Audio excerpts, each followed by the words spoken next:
Hello everyone, कैसे हैं आप सभी लोग। आज के इस वीडियो में हम डिस्कस करने वाले हैं जो लेक्चर 1 चल रहा है हमारा भारत का संवैधानिक विकास, उसका पार्ट 3 हम डिस्कस करेंगे। सोर्सेस, स्रोत। जो भारत का संविधान बना है उसका सोर्स क्या है। भारत का जो संविधान है वो अलग अलग देशों के संविधान से बहुत मेल खाता है। क्यों खाता है? क्योंकि हमने बहुत सारी चीज़ें अलग अलग देशों के संविधान से ली है हमारे कॉन्स्टिट्यूशन के अंदर, संविधान के अंदर। तो कौन कौन सी चीज़ें हमने किन किन कंट्री से ऐड करी है हमारे संविधान में, ये क्वेश्चन जनरली एग्जाम के अंदर पूछे जाते हैं। फॉर एग्जांपल, जैसे कि फंडामेंटल राइट्स का कॉन्सेप्ट जो है ये किस देश के संविधान से भारतीय संविधान में लिया गया है, तो अमेरिका के संविधान से लिया गया है। ऐसे क्वेश्चन जनरली एग्जाम में पूछे जाते हैं। तो मैं आपको अलग अलग देश के संविधान के बारे में तो बताऊंगा ही सही कि किन किन देशों से हमने क्या क्या लिया है। मैं आपको कोशिश करूंगा कि ट्रिक से भी याद कराऊं। मतलब आप इस वीडियो को कंप्लीट करेंगे और आपके दिमाग में सारी चीज़ें सेट हो जाएगी कि हमने कौन कौन सा भाग किन किन कंट्री से लिया है हमारे संविधान में।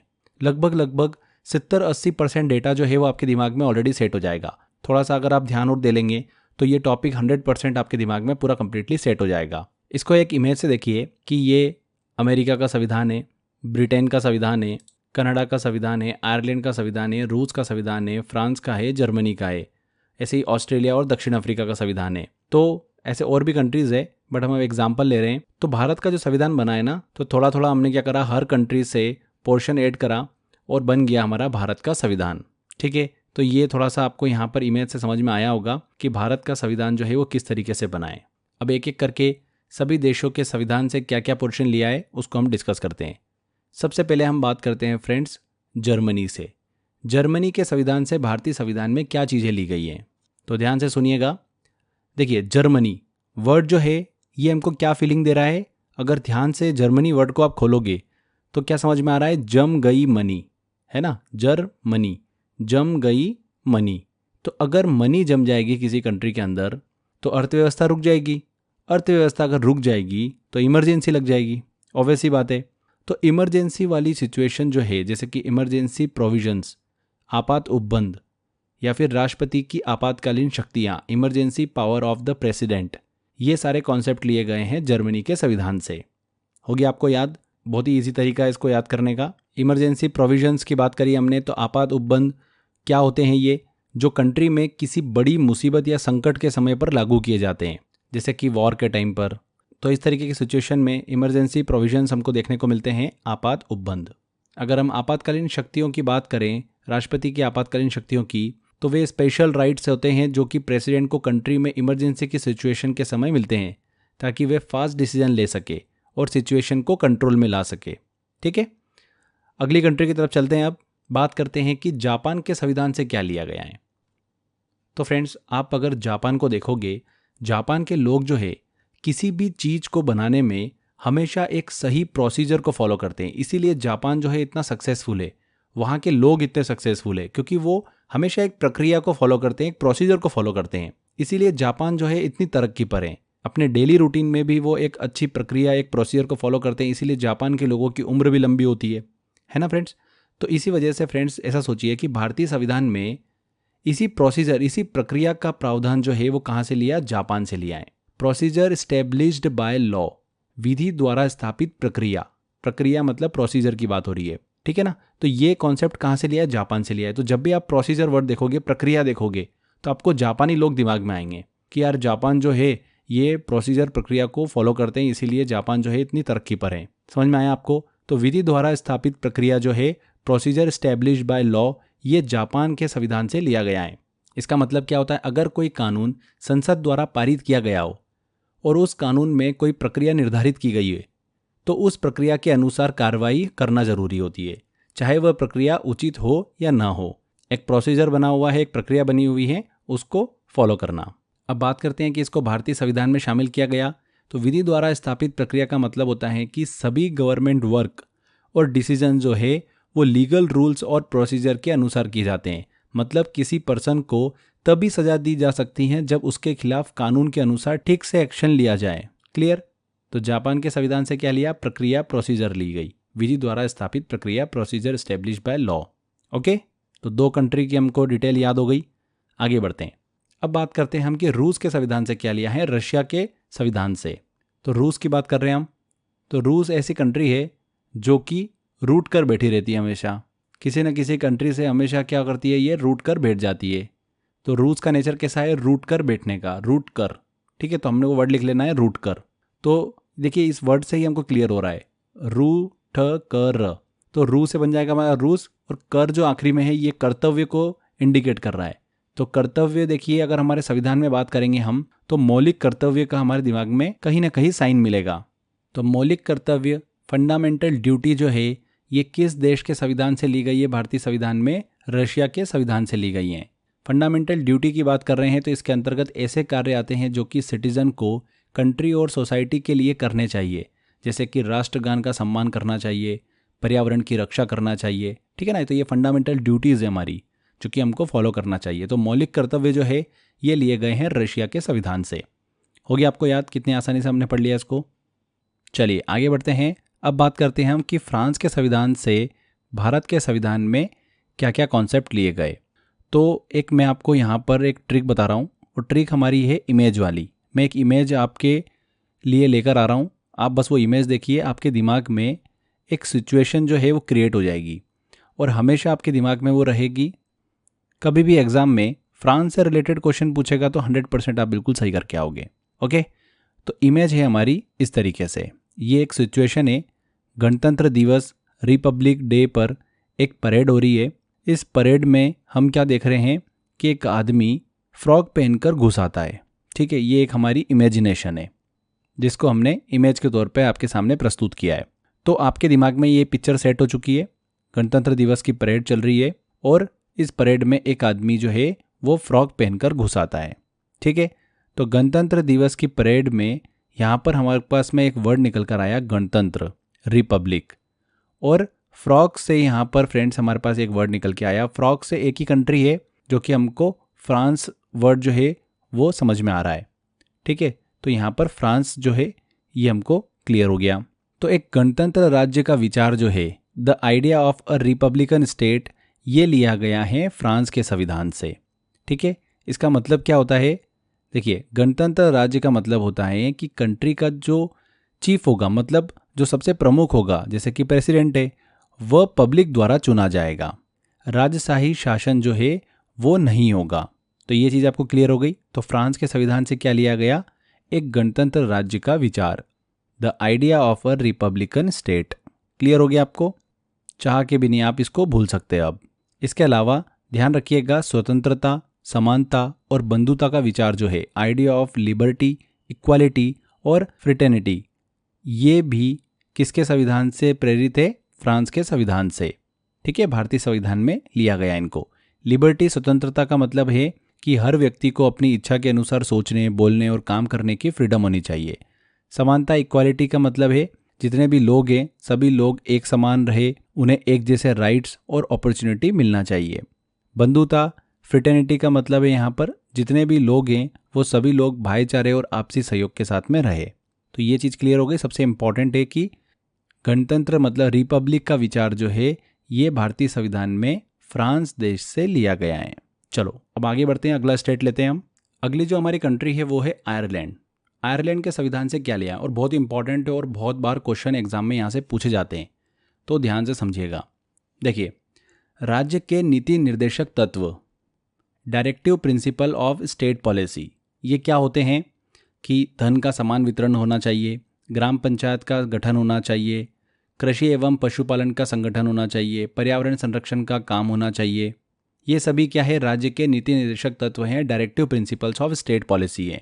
ठीक है, तो राज्य के नीति निर्देशक तत्व की बात करते हैं, directive principles of state policy की बात करते हैं, तो हमारे दिमाग में आता है कि धन का समान वितरण होना चाहिए, मतलब आय का समान वितरण होना चाहिए। तो आय से क्या बनेगा फ्रेंड्स? क्लियरली हमको समझ में आ रहा है कि एक ही कंट्री आयरलैंड। तो आयरलैंड के संविधान से क्या लिया है? Directive principles of state policy. ये क्लियर हो गया आपको? ये सभी प्रिंसिपल जो होते हैं राज्य के नीति निर्देशक तत्व, ये प्रिंसिपल गवर्नमेंट को ये बताते हैं कि उसे कंट्री के सिटीजन्स की भलाई के लिए क्या क्या डिसीजन लेना चाहिए। ओके, अब मेरे को बताइए आप कि आय की बात हो रही है, तो कंट्री में सबसे ज़्यादा आय किसकी होती है? प्रेसिडेंट की होगी। भारत में भी देखिए सबसे ज़्यादा आय प्रेसिडेंट की होती है ना। तो फ्रेंड्स, राष्ट्रपति से रिलेटेड हमको बहुत सारी चीज़ें जो है वो देखने को मिलेगी आयरलैंड के संविधान से। मतलब राष्ट्रपति के निर्वाचन की विधि, जो method of electing the president है, ये भी हमने लिया है आयरलैंड के संविधान से। राज्यसभा में राष्ट्रपति द्वारा 12 सदस्यों का मनोनयन, जो नॉमिनेशन करता है राष्ट्रपति, वो भी आयरलैंड के संविधान से लिया है। राष्ट्रपति द्वारा दिए जाने वाले पुरस्कार एवं सम्मान, यहाँ पर पुरस्कार और सम्मान की बात हो रही, मतलब यहाँ पर राष्ट्रपति जो है वैसे भी हमको आय से कनेक्ट कर रहा है कि आय सबसे ज़्यादा होती है राष्ट्रपति की, और ऊपर से आय देने की बात हो रही है, मतलब कहीं ना कहीं राशि देने की बात हो रही है पुरस्कार के रूप में। तो वो किसके संविधान से लिए हैं? आयरलैंड के संविधान से लिए हैं। तो वैसे भी कनेक्ट हो रहा है ये, ठीक है। तो ये सारी चीज़ें जो है आयरलैंड के संविधान से ली गई हैं। बिल्कुल हमको ट्रिक से याद हो गया है। एक चीज़ दिमाग में रखिएगा, राष्ट्रपति का कॉन्सेप्ट जो है ये ब्रिटेन के संविधान से लिया गया है, क्योंकि ब्रिटेन के संविधान से हमने लिया है सरकार की संसदीय प्रणाली। तो उसको लेकर कंफ्यूज मत होइएगा। राष्ट्रपति के निर्वाचन की विधि की बात हो रही है, राष्ट्रपति द्वारा राज्यसभा में मनोनीत 12 सदस्यों की बात हो रही है, और राष्ट्रपति द्वारा दिए जाने वाले पुरस्कार एवं सम्मान की बात हो रही है, ठीक है। और राज्य के नीति निर्देशक तत्व, directive principles of state policy, जब भी देखेंगे आपके दिमाग में आएगा धन का समान वितरण करना। धन मतलब आय, आय का समान वितरण आयरलैंड, ऐसे आप कनेक्ट कर सकते हो उसको। तो ये एक और कंट्री हमारी कंप्लीट होती है। आयरलैंड के संविधान से हमने क्या क्या लिया है हमारे संविधान में। अब आगे बढ़ते हैं, अब बात करते हैं हम दक्षिण अफ्रीका की, कि दक्षिण अफ्रीका के संविधान से हमने हमारे संविधान में क्या क्या लिया है। तो एक छोटी सी स्टोरी बनाई है मैंने, आप वो बस स्टोरी ध्यान से सुनिए, आपको सारी चीज़ें दिमाग में सेट हो जाएगी। दक्षिण अफ्रीका में क्या एक राजा हुआ करता था। वो राजा ये चाहता था कि मैं अपनी प्रजा के लिए, अपने जो राज्य हैं उनके लिए कुछ मदद कर सकूं, पर वो मदद नहीं कर पा रहा था क्योंकि वहाँ पर जो संविधान बना हुआ था वो उसको रोक रहा था। और वो चाहता था कि मैं लोगों को फ्री का सामान जो है वो बांटूं, जिससे कि लोगों को फाइनेंशियली थोड़ी सी हेल्प मिले।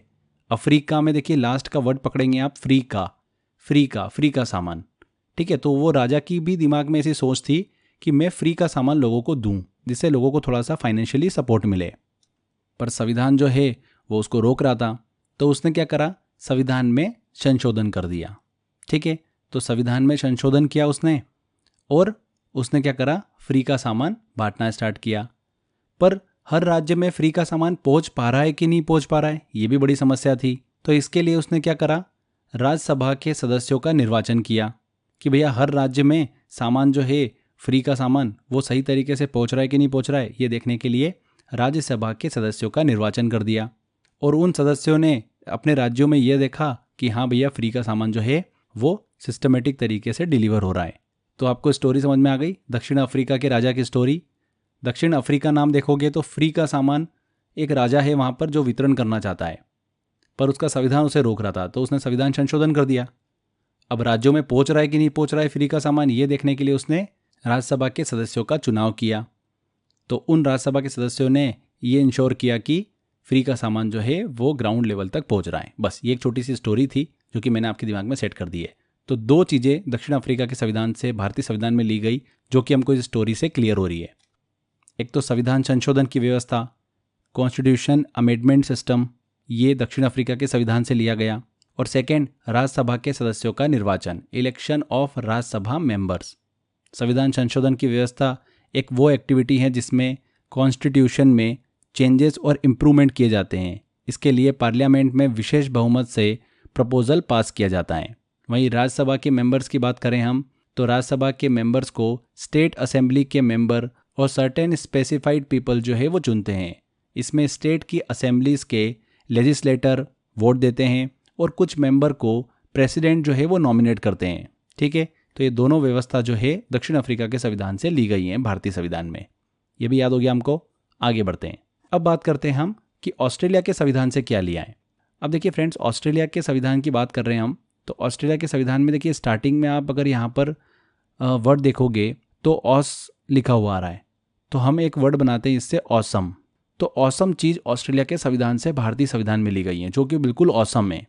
और ये ऑसम चीज़ क्या है, देखो ऑसम में आगे का वर्ड तो हमको ऑस्ट्रेलिया बता रहा है ऑस, और पीछे का सम जो है ये हमको इंडिकेट कर रहा है समवर्ती सूची की तरफ, कॉन्करेंट लिस्ट की तरफ। हिंदी में इसे समवर्ती सूची बोलते हैं। अब याद करने के लिए हमको ट्रिक तो यूज़ करना ही है, ठीक है। तो समवर्ती सूची का कॉन्सेप्ट कहाँ से लिया है, ऑस्ट्रेलिया के संविधान से लिया है। जब भी आप ऑस्ट्रेलिया देखोगे तो आगे का वर्ड देखोगे तो ऑस्ट्रेलिया से ऑसम बनेगा, ठीक है। तो ऑसम, ऑसम में हमको पीछे सम दिख रहा है, सम से बन जाएगा समवर्ती सूची, कॉन्करेंट लिस्ट। तो समवर्ती सूची का कॉन्सेप्ट जो है ये ऑस्ट्रेलिया के संविधान से लिया गया है। तो मैक्सिमम एग्जाम के अंदर ये पूछा जाता है, इसलिए इस चीज़ को ध्यान रखिएगा। समवर्ती सूची, कॉन्करेंट लिस्ट जो होती है, हमारे संविधान के अंदर 3 तरीके की लिस्ट हमको देखने को मिलती है, यूनियन लिस्ट, स्टेट लिस्ट और कॉन्करेंट लिस्ट। यूनियन लिस्ट में वो सब्जेक्ट होते हैं जिस पर केंद्र सरकार को कानून बनाने का अधिकार होता है। स्टेट लिस्ट के अंदर वो सब्जेक्ट्स होते हैं जिस पर राज्य सरकार को कानून बनाने का अधिकार होता है। वहीं कॉन्करेंट लिस्ट जो होती है, इसमें वो सब्जेक्ट होते हैं जिस पर सेंट्रल और स्टेट दोनों को लॉ बनाने का, मतलब कानून बनाने का अधिकार होता है। जैसे कि एजुकेशन आता है इसके अंदर, फॉरेस्ट्री आता है इसके अंदर, ऐसे इसके अंदर सब्जेक्ट्स हमको देखने को मिलते हैं। तो ये याद हो गया आपको कि ऑस्ट्रेलिया के संविधान से क्या लिया गया है। यहाँ पर एक चीज़ ध्यान रखना कि ऑस्ट्रेलिया के संविधान से हमारी जो प्रस्तावना है, जो हमारे प्रियम्बल की लैंग्वेज है, प्रस्तावना की भाषा है, वो ऑस्ट्रेलिया के संविधान से ली गई है। इसके अलावा ऑस्ट्रेलिया के संविधान से संसद में दोनों सदनों की जो संयुक्त बैठक होती है उसका कॉन्सेप्ट भी लिया गया है। इसके अलावा संघ एवं राज्य के बीच शक्तियों का बंटवारा जो होता है, मतलब कौन कौन से सब्जेक्ट्स में सेंट्रल गवर्नमेंट्स लॉ बनाएगी और कौन कौन से सब्जेक्ट्स पर स्टेट गवर्नमेंट लॉ बनाएगी, तो ये जो डिवीज़न ऑफ पावर है between union and the state, ये लिया गया है ऑस्ट्रेलिया के संविधान से। यहाँ पर एक चीज़ ध्यान रखिएगा, जो फेडरल सिस्टम है, मतलब कॉन्सेप्ट है, वो तो कनाडा के संविधान से लिया गया है, पर कौन कौन से सब्जेक्ट पर कौन कौन सी सरकार जो है, मतलब केंद्र या फिर स्टेट लॉ बनाएगी, कानून बनाएगी, ये चीज़ ली गई है ऑस्ट्रेलिया के संविधान से। कॉन्सेप्ट लिया गया है कनाडा के संविधान से, संघीय व्यवस्था, फेडरल सिस्टम। तो ये चीज़ भी आप ध्यान रखिएगा, ऑस्ट्रेलिया के संविधान से ये 3 चीज़ें भी ली गई है। आगे बढ़ते हैं, अब बात करते हैं हम कनाडा के संविधान की। देखिए, कनाडा के संविधान से भारतीय संविधान में क्या क्या चीज़ें ली गई। आप अगर कनाडा का फ्रेंड्स मैप देखोगे तो आप यहाँ पर देख पा रहे हो, देखो कितने सारे आइलैंड्स दिख रहे हैं आपको, दिख रहे हैं ना। तो कनाडा में छोटे छोटे आइलैंड जो है हमको देखने को मिल रहे हैं। तो कहीं ना कहीं यहाँ पर जो शक्ति है वो बटी हुई दिख रही है हमको। भाई सेंट्रल गवर्नमेंट होगी या फिर स्टेट गवर्नमेंट होगी, तो अब इतने सारे आइलैंड है तो कैसे कंट्रोल रखेंगे, तो कहीं ना कहीं उन आइलैंड को भी तो अपनी अपनी पावर देना पड़ेगी। तो कहीं ना कहीं यहाँ पर हमको शक्तियों का बंटवारा दिख रहा है ना। तो जब भी कनाडा का मैप देखोगे आप या कनाडा को दिमाग में लोगे तो इस तरीके से आपके दिमाग में स्टोरी चलना चाहिए कि कनाडा के मैप में हमने देखा था कि बहुत सारे छोटे छोटे आइलैंड्स थे, तो पावर जो है वो डिस्ट्रीब्यूट हो गई वहाँ पर। तो केंद्र सरकार ने कुछ पावर जो है खुद के पास रखी और कुछ प्रांतों को दे दी, ताकि वह किसी भी प्रकार का काम जो है वो सुचारू रूप से चला सके। इसके अलावा उनकी निगरानी के लिए हर राज्य में क्या करे, राज्यपालों की नियुक्ति कर दी, जो कि केंद्र से ही होती हैं। तो इस तरीके से जो शक्तियों का बंटवारा हुआ है, इसको क्या बोला जाता है फ्रेंड्स, इसे बोला जाता है फेडरल सिस्टम, संघीय व्यवस्था। संघीय व्यवस्था का मतलब होता है कि गवर्नमेंट की पावर सेंट्रल और स्टेट गवर्नमेंट के बीच में बांटी जाती है। तो भारत का जो संविधान है एक संघीय प्रणाली, मतलब फेडरल सिस्टम को अपनाता है। ये चीज़ आपके दिमाग में सेट हो गई। इसी के साथ साथ संघात्मक शक्तियाँ जो है, कोलिजनल फोर्सेस जो है, ये कॉन्सेप्ट भी कनाडा के संविधान से लिया गया है। इसका मतलब क्या होता है, संघात्मक शक्तियाँ वे शक्तियाँ होती है, वे पावर होती हैं जो कि कॉन्स्टिट्यूशन में किसी भी लिस्ट में हमको नहीं देखने को मिलती है। चाहे वो सेंट्रल लिस्ट ले लो, स्टेट ले लो या फिर कॉन्करेंट लिस्ट ले लो, इन तीनों लिस्ट में हमको नहीं देखने को मिलती है। ये पावर का यूज़ केवल सेंट्रल गवर्नमेंट कर सकती है। तो ये है संघात्मक शक्तियाँ। ये कॉन्सेप्ट भी कनाडा के संविधान से लिया गया है। ठीक है। एंड हमने बात करी थी कि भैया पावर दी गई है राज्यों को, स्टेट को, तो उसकी निगरानी रखने के लिए कोई ना कोई चाहिए, तो राज्यपालों की नियुक्ति करी। तो अपॉइंटमेंट ऑफ गवर्नर्स, ये कॉन्सेप्ट भी कनाडा के संविधान से लिया गया है। तो ये तीनों चीज़ें हमको क्लियर हो गई। चलिए आगे बढ़ते हैं। लास्ट 2 कंट्री बची है, अमेरिका और ब्रिटेन। ब्रिटेन फिर भी मैं आपको बहुत इजी तरीके से याद करा दूंगा। अमेरिका वाले में हमको थोड़ा सा दिमाग लगाना है और उसको हमको दिमाग में फिट करके रखना है, क्योंकि बहुत सारी चीज़ें हैं जो कि अमेरिका के संविधान से भारतीय संविधान में ली गई हैं। तो सबसे पहले हम बात कर लेते हैं ब्रिटेन की, मतलब ब्रिटिश संविधान से भारतीय संविधान में क्या क्या लिया गया। तो अंग्रेजों ने इतने साल तक भारत में राज किया, तो जो बेसिक कोर चीज़ें हैं वो हमको दे के चले गए हैं ये अंग्रेज लोग। ठीक है, ब्रिटिश संविधान से भारतीय संविधान में ली गई है। जैसे कि सरकार की संसदीय प्रणाली, ये बिल्कुल एकदम कोर चीज़ है। सरकार की संसदीय प्रणाली वह प्रणाली होती है जिसमें पार्लियामेंट के मेंबर्स द्वारा गवर्नमेंट का फॉर्मेशन किया जाता है और प्राइम मिनिस्टर और उनके मिनिस्टर जो होते हैं वो पार्लियामेंट के प्रति जवाबदेह होते हैं। इसके अलावा चूंकि हमने पढ़ा था फ्रेंड्स कि अंग्रेज़ों ने बहुत सारे एक्ट बनाए, लॉ बनाए, तो जो ये लॉ मेकिंग है ना, ये भी अंग्रेज लोग सिखा गए हमको, मतलब हमने ब्रिटिश कॉन्स्टिट्यूशन से ही, ब्रिटिश संविधान से ही अडॉप्ट करी है। रूल ऑफ लॉ और प्रोसेस ऑफ लॉ मेकिंग, ये दोनों चीज़ें ब्रिटिश संविधान से ली गई हैं। प्रोसेस ऑफ लॉ मेकिंग का मतलब ये हो गया कि जिसके द्वारा पार्लियामेंट या फिर लेजिस्लेचर नए लॉ बनाती है या फिर पुराने लॉ में अमेंडमेंट करती हैं। रूल ऑफ लॉ, विधि का शासन का मतलब ये हो गया कि कंट्री में सभी लोगों और गवर्नमेंट को लॉ का पालन करना कंपलसरी है और कोई भी लॉ से ऊपर नहीं है, कानून से ऊपर नहीं है। ठीक है, तो ये तीनों चीज़ें आपको क्लियर हो गई। इसके अलावा संसद की बात कर रहे हैं हम, तो संसद में 2 सदन हमको देखने को मिलते हैं। तो द्विसदनीय प्रणाली भी ब्रिटिश संविधान से ली गई है। द्विसदनीय प्रणाली, बाइकैमरल सिस्टम, जिसमें जो पार्लियामेंट होती है वो 2 हाउस से मिलकर बनी होती हैं। इंडिया में ये लोकसभा लोअर हाउस और राज्यसभा जो कि अपर हाउस है उससे मिलकर बनी हुई है। दोनों सदनों का बहुत ही इंपॉर्टेंट रोल होता है लॉ फॉर्मेशन में।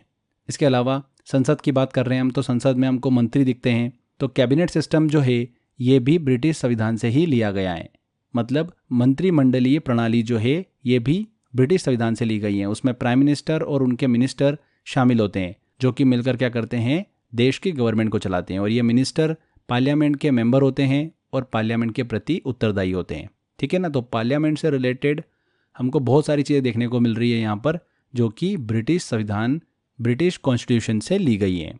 तो ये सारी चीज़ें क्लियर हुई। यहाँ पर एक चीज़ ध्यान रखिएगा, जो सिंगल सिटीजनशिप कॉन्सेप्ट है ये भी भारत ने ब्रिटिश संविधान से ही अडॉप्ट किया है।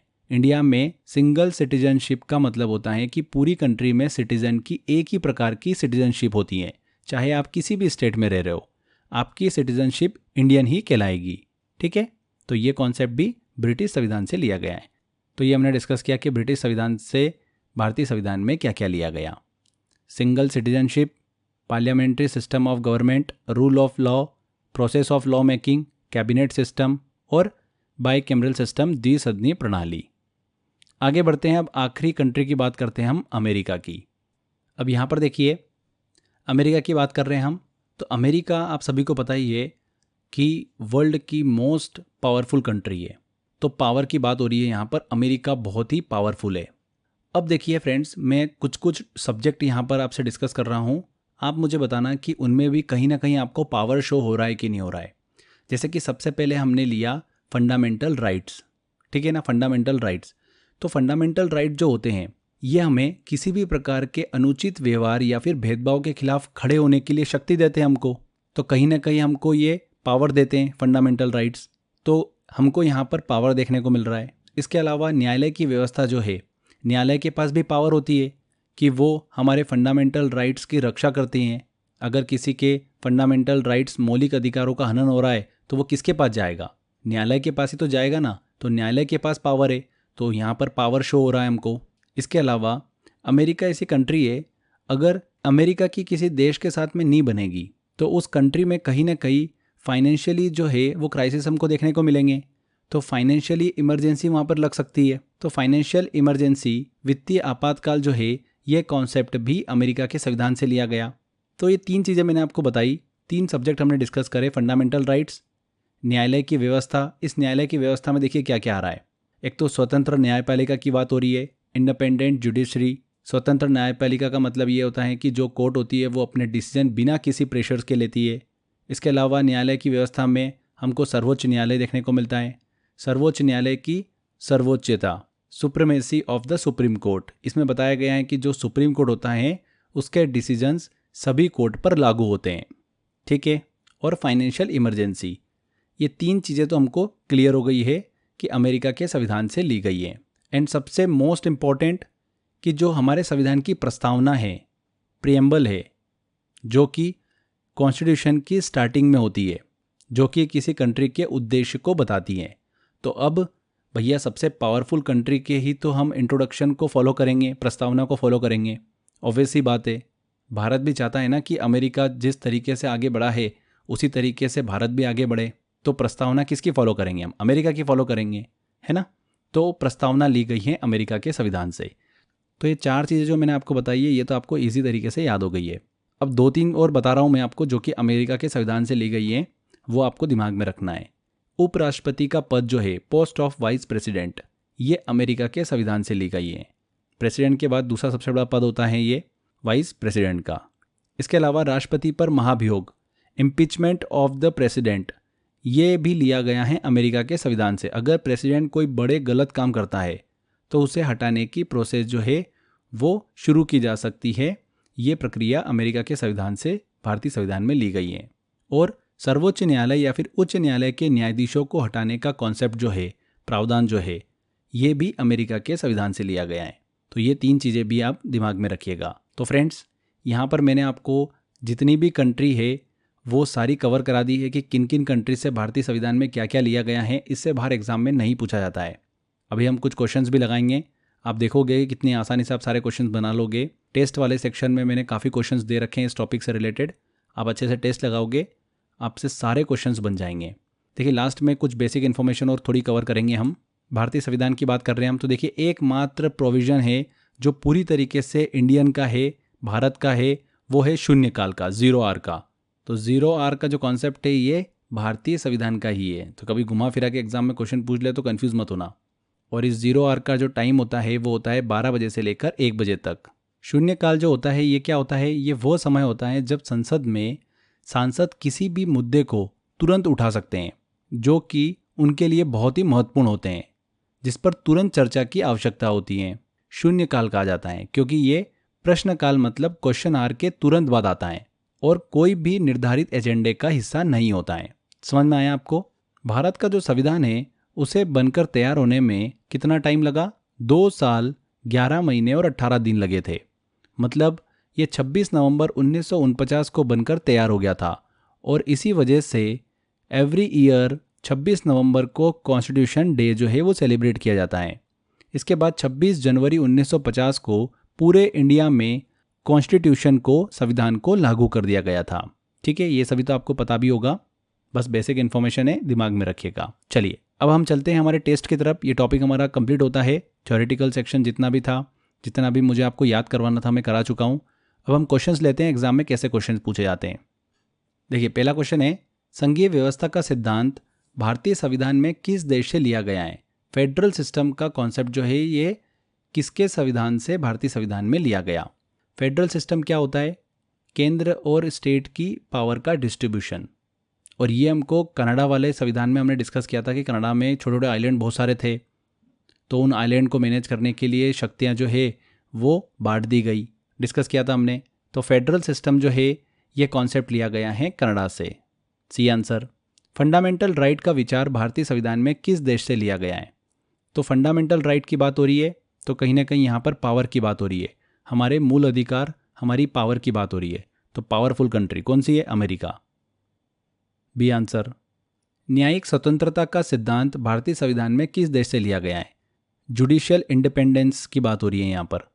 तो जुडिशियल की बात हो रही है, न्यायालय की बात हो रही है। तो न्यायालय की व्यवस्था मैंने आपको बताया था, न्यायालय जो है इसके पास पावर होती है। हमने डिस्कस किया था कि फंडामेंटल राइट्स जो हैं उसकी रक्षा करने की जवाबदारी किसके पास है? न्यायालय के पास है। तो न्यायालय के पास पावर है।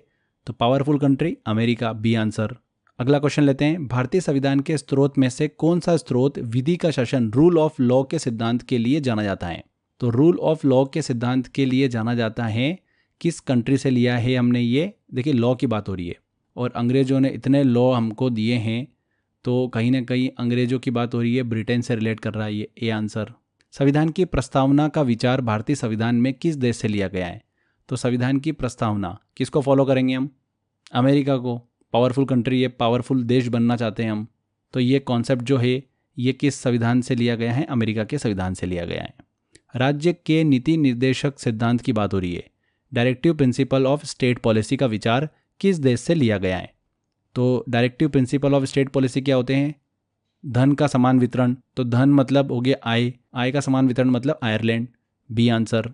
चलिए अब लास्ट क्वेश्चन लेते हैं, गणतंत्र रिपब्लिक का विचार भारतीय संविधान में किस देश से लिया गया है? तो गणतंत्र, मैंने आपको एक इमेज दिखाई थी, वो इमेज आपके दिमाग में सेट हो गई होगी, अभी भी आपको दिख रही होगी वो कहीं ना कहीं इमेज, कि एक गणतंत्र दिवस की परेड हो रही है जहाँ पर एक आदमी फ्रॉक पहनकर घुस आया और फ्रॉक से हमारा बना फ्रांस।